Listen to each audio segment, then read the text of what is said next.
শুধু দর্শক মণ্ডলী, আমরা দেখতে পাচ্ছি এই মুহূর্তে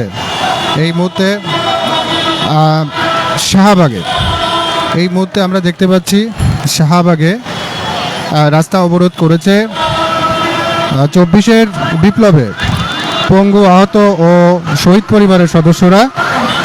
এই মুহূর্তে আমরা দেখতে পাচ্ছি যে তারা রাস্তা অবরোধ করেছে। এখন আমরা তাদের কাছ থেকে জানতে চাইব তাদের মনের অভিব্যক্তি সম্পর্কে।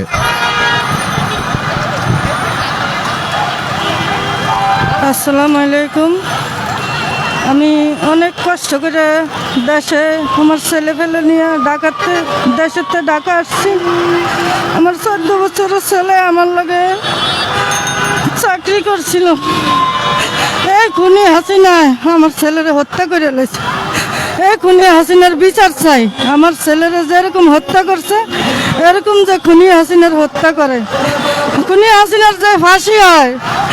আমার ছেলের যেরকম চোখের সামনে মা কয়ে রাখতে পারে না, শেষ কথাটাও কইতে পারি না। আমি এরকম করে খুনি হাসিনার বিচার চাই, ফাঁসি চাই। আমি মা পাগলের নেন রাস্তা ঘুরি, স্মৃতি হারা হয়ে। আমার 3 ছেলে 1 মেয়ে। আমার এটাই ছিল খুব আদরের সন্তান। এই সন্তান হারে আমি আজকে রাস্তা ঘুরি। আমি খুনি হাসিনার বিচার চাই, ফাঁসি চাই। অতি তাড়াতাড়ি যে খুনি হাসিনার ফাঁসি দেয়। আমরা আজকে কিছু হয় না, আমাকে রক্তের উর্বে দিয়ে মানুষ 8টা যাইছে আরে বসে। আমরা কোনো কিচ্ছু পাই না, কোনো বিচার পাই না, কোনো কিচ্ছু পাই না। পাগলের বেশে রাস্তায় ঘুরি, চাকরি করি না, কিছু করি না। আমি অতি তাড়াতাড়ি আমার ছেলের বিচার চাই, শেখ হাসিনার যে ফাঁসি হয়।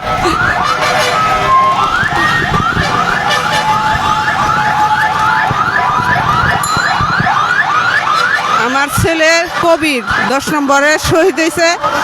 আমার ছেলে চাকরি করতো। এই ছেলের উপরে আমার সংসারটা নির্ভর করতো।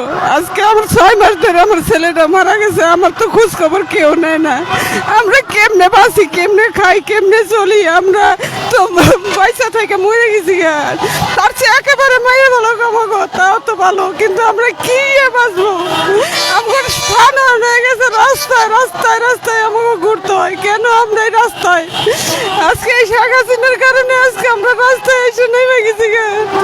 কিন্তু আমার ছেলে যখন বাইরে ছিল কোনো দুজনের কাছে হাত বাড়াইতে হয় না। আজকে কেন রাস্তায় আমরা ঘুরি? আমি সবার কাছে বিচার চাই, শেখ হাসিনা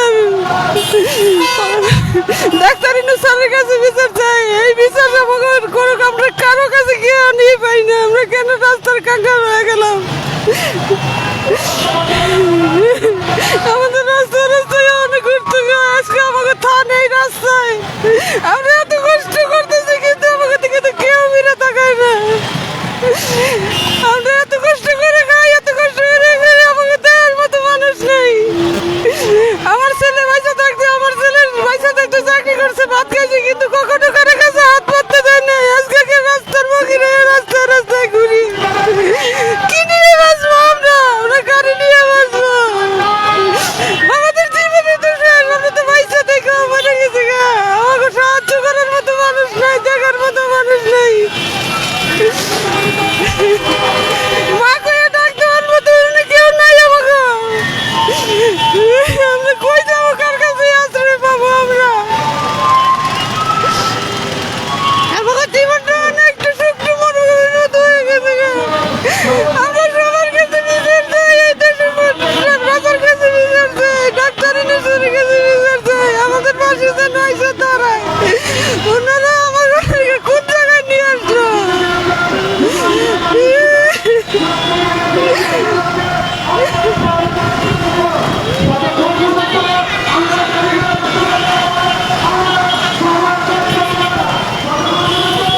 আসসালামু আলাইকুম। আমি শহীদের কামালের রয়াব। আমার নাম ফাতেমা খাতুন। আমার 4টা বাচ্চা, 3 মেয়ে 1 ছেলে। এখন আমার হাজবেন্ডকে হত্যা করছে পুলিশে। 19শে জুলাই আমার হাজবেন্ড শহীদ হয়েছে। এখন আমরা অনেক কষ্টতে আছি। আমরা অনেক কষ্টতে জীবনযাপন করতেছি। আমরা সরকারের কাছে একটাই আবেদন, আমাদেরকে পুনর্বাসন করতে হবে। 9 দফা দাবি জানিয়েছে সরকারের কাছে। করছেন, এখন তো সরকার তো মানতেছে না, এজন্য আমরা আজকে শাহবাগে নামছি, রাস্তায় নামছি। শহীদ পরিবার যদি রাস্তায় নামে তাহলে কি সরকার কি করতে বসছে? সরকার এখন আমাদেরকে এখন দাবি মানে নেই কে? আর এখন আমার 4টা বাচ্চা, আমি এখন গর্ভ দিতে পারতাছি না, আমি ঢাকা কিরকম জীবনযাপন করতেছি। আমার 4টা বাচ্চা, আমাদেরকে কেউ দেখার মতন কেউ নাই। আমার স্বামী একমাত্র উপার্জনকারী ছিল, আমার স্বামী এখন নাই। এখন আমরা এখন কি করি? আমাদেরকে কে খাওয়াবে, কে দেখবে? আমরা এর বিচার চাই, আমরা শেখ হাসিনার বিচার চাই, শাস্তি চাই। কেন আমার স্বামীকে হত্যা করলো? কেন আমার স্বামীকে হত্যা করলো? এর আমি বিচার চাই। আমার 4টা বাচ্চা, এটুকু আমার। আসসালামু আলাইকুম।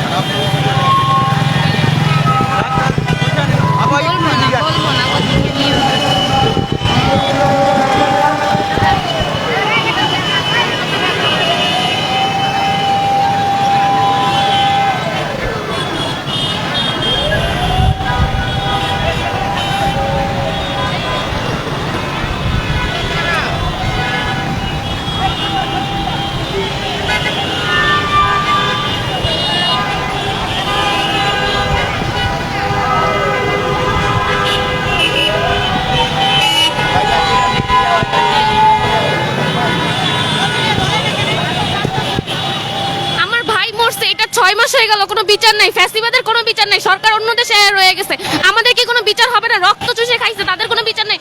শত শত মানুষ মারছে, তার কি বিচার হবে না আদৌ? আমরা কি বিচার পাবো না? আমার ভাই যে মারা গেছে, এটার কি কোনো বিচার হবে না? অন্য কোনো মানুষ হলে, সরকার থেকে তার ছাড় পেয়ে গেল, অন্য কোনো মানুষ হলে এতদিনে মারা ফেলা হইতো। মোহাম্মদ মমিন, আমার ভাই সেদিন আন্দোলনে বের হয়েছে, তারপরে গুলিবিদ্ধ হয়েছে, গুলিবিদ্ধ হয়ে থানার সামনে পুলিশের গুলিবিদ্ধ হয়ে মারা গেছে। এখন 6 মাস হয়ে গেল, বিগত 6 মাস ধরে আমরা কোনো বিচার পাচ্ছি না, আমরা কোনো, এটার একটা সলিউশন নাই, কোনো বিচার নাই। ডক্টর ইউনূস কি করতেছে? এটার তো একটা বিচার হওয়া উচিত, আমাদের উচিত না? তাহলে এটার কোনো বিচার হইতেছে না। আমরা এখন তার জন্য আন্দোলনে দাঁড়াইছি। আন্দোলন যত পর্যন্ত বিচার না পাবো, আন্দোলন চলবে, আন্দোলন চলা হবে। দর্শক মণ্ডলী, আমরা দেখতে পাচ্ছি যে কেউ বা হারিয়েছে তার বাবা, কেউ বা হয়েছেন স্বামীহারা, কেউ বা হারিয়েছেন তার আদরে কলিজার টুকরা সন্তান, কেউ বা ভাই হারা বেদনায় আজকে এই শাহবাগ চত্বরে তারা অবস্থান নিয়েছেন। আমরা দেখতে পাচ্ছি আরো একজন মা, তিনি আমাদেরকে কিছু বলতে চান। আমার 3টা ছেলে মেয়ে, 2 ছেলে 1 মেয়ে। আমি যে আমার 3টা ছেলে মেয়ে, আমি কোন জায়গায় দাঁড়াবো? আমার কোনো জায়গা নেই দাঁড়ানোর। আমার এই 3টা ছেলে মেয়ে কি দোষ করছে সরকারের কাছে? যার বাবার হত্যা চালা করছে, 3টা সন্তান, আমি কই দাঁড়াবো? আমার দাঁড়ানোর তো জায়গা নেই কোনো জায়গায়। আমরা কি এটা বিচার চাই না? বিচার পাই আমরা? যে 7 মাস মারা গেছে আমার হাজবেন্ড, কোনো বিচার পাই না আমরা সরকারের কাছে। দর্শক মণ্ডলী, দেখলেন কি দুর্দশা। তার স্বামী মারা গেছেন আর 3টি সন্তান রেখে গেছে।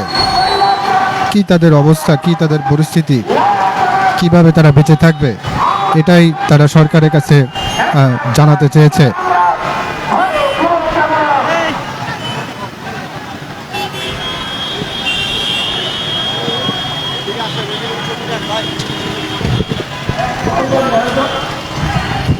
হ্যালো, আসসালামু আলাইকুম। আমি আমিনুল ইসলামের মা, শহীদ। আমার সন্তান মারা গেছে 21শে জুলাই। আমরা এখানে পথে এসে নামছি, আমাদের দাবি দেওয়া মানে না, আমাদের শহীদ পরিবারের কোনো সম্মান দেয় না।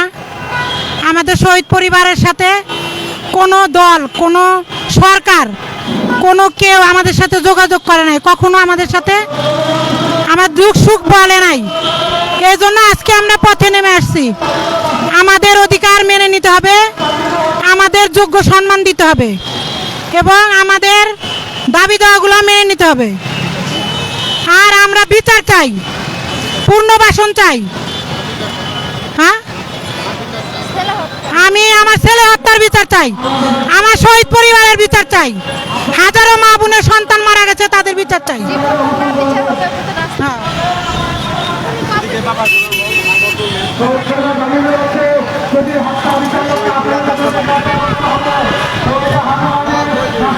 আসসালামু আলাইকুম। আজকে আমরা শাহবাগ আমরা যে প্রতিবাদ সভার জন্য আসছি, এখানে আমাদের আসার কথা ছিল না। আমার হাতে যে পুরস্কার দেখছেন, এটা যাত্রাবাড়ি শহীদ মিরাজ। সারা বাংলাদেশে যেভাবে কাণ্ডব চালাইছিল এই ফেসিবাদী সরকার, খুনি হাসিনা, আওয়ামী লীগ, যুবলীগ, ছাত্রলীগ, পেটুয়া বাহিনী, হেমলাইট, যেভাবে এই কাণ্ডব চালে সবচেয়ে থেকে নির্মল কাণ্ডব চালাইছিল যাত্রাবাড়িতে। এই যে দেখছেন আমার হাতে একটা ফুটেজ, আমার ছেলে শহীদ মিরাজ হোসেন। আমরা আজকের এইখানে সভা থেকে আমরা চাই এই ফেসিবাদী সরকারের বিচার, এবং অবশ্যই যাত্রাবাড়িতে যাতে শহীদের একটা স্তম্ভ হয়, সারা বিশ্ব যাতে দেখতে পারে। আমরা যাত্রাবাড়ি, ড্যামরা, পোস্তগোলা, কদমতলী 4টা থানা মিলে আমরা শহীদের যাত্রাবাড়ি হানি ফেলাইবার নিচে 39 জনের শহীদের তালিকা করার সক্ষম হয়েছি। আমরা আপনাদের মাধ্যমে রাষ্ট্রের কাছে বলতে চাই, সারা বাংলাদেশে শহীদদের যাতে স্তম্ভ হয়, এবং অবশ্যই যাত্রাবাড়িতে হানিফ ফ্লাইওভারের নিচে 39 জনের শহীদের তালিকা যাতে স্তম্ভ করা হয়। আপনার মাধ্যমে রাষ্ট্রের কাছে এক শহীদ পরিবারের পক্ষ থেকে সারা বাংলাদেশে যারা আহত নিহত হয়েছেন তাদেরকে পাশে থাকবেন, সুচিকিৎসা ব্যবস্থা নেবেন। আজকে আমাদের আসার এখানে কথা ছিল না। আমাদের সন্তানের রক্তের বিনিময়ে এই ইউনূস সরকার কোনোদিন কল্পনা করতে পারছেন? আপনি একদিনকে কয়েদি হয়ে কোর্ট কচারিতে আপনি লড়াইছেন। আজকে আমাদের সন্তানের রক্তের বিনিময়ে আজকে আপনি কোথায় আছেন? আজকে আপনার উচিত ছিল সবচেয়ে আগে শহীদের বিচার, তারপরে সংস্কার, তারপরে নির্বাচন।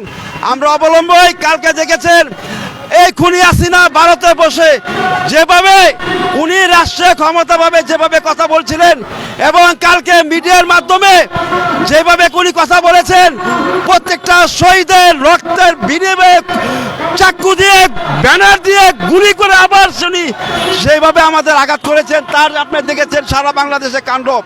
তাই আমি বলতে চাই, সর্বোচ্চ সারা বাংলাদেশে যেখানে শহীদ হয়েছেন তাদের পাশে দাঁড়ান, তাদেরকে বিচার করেন, সংস্কার করেন। আমরা সবাই দেশের মঙ্গল চাই। আগামীতে যারা রাষ্ট্র ক্ষমতা আসবেন তারা যাতে শপথ পাঠ করবেন, প্রত্যেকটা শহীদ পরিবারের একজন করে যাতে ওই সময় সাক্ষী হিসাবে আমরা থাকি। আসসালামু আলাইকুম।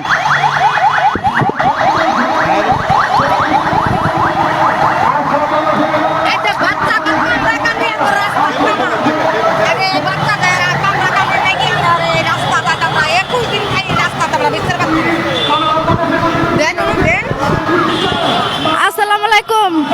আমি শহীদ শাহাদাতের ওয়াইফ। আমি আজকে আমাদের দাবি দেওয়া বিচার মানি নাই না, দেখা আমাদের বিচার করা হয় না, আমাদের দাবি দেওয়া মানি নেওয়া হয় না। আজকে ছোট ছোট বাচ্চা নিয়ে আমরা রাস্তার মধ্যে দেখেন কিভাবে আমরা দাঁড়ায় আছি। এই বাচ্চাদের চলাবে কে? দাবি দেওয়া মানি নেয় না, আর বিচার করতে হবে, শীঘ্রই বিচার করুক। আমরা চাই এটা। আমাদের স্বামীর রক্তের উপর দিয়ে এই সরকার বই আছে। আমাদের একটাই দাবি, আমাদের দাবি দেওয়া আর আমাদের বিচার, আমাদের পুনর্বাসন মানি নেওয়া হোক, এটাই আমি আশা করি। আসসালামু আলাইকুম। সুধী দর্শক মণ্ডলী, আমরা দেখতে পাচ্ছি এই মুহূর্তে গোটা শাহবাগের মহাসড়কগুলি, গোটা শাহবাগের বড় মহাসড়ক, সকল সড়কগুলি কিন্তু এই পঙ্গু, আহত ও শহীদ পরিবারের সদস্যরা তারা কিন্তু অবরোধ করে রেখেছে, যে কারণে রাজধানীতে তীব্র আমরা দেখতে পাচ্ছি গাড়ির দীর্ঘ লাইন, তীব্র যানজটের সৃষ্টি হয়েছে। দর্শক মণ্ডলী, আমাদের সঙ্গেই থাকুন, এনএনবিডি লাইভের সঙ্গেই থাকুন। নাজমুল হাসান নাইম, এনএনবিডি, ঢাকা।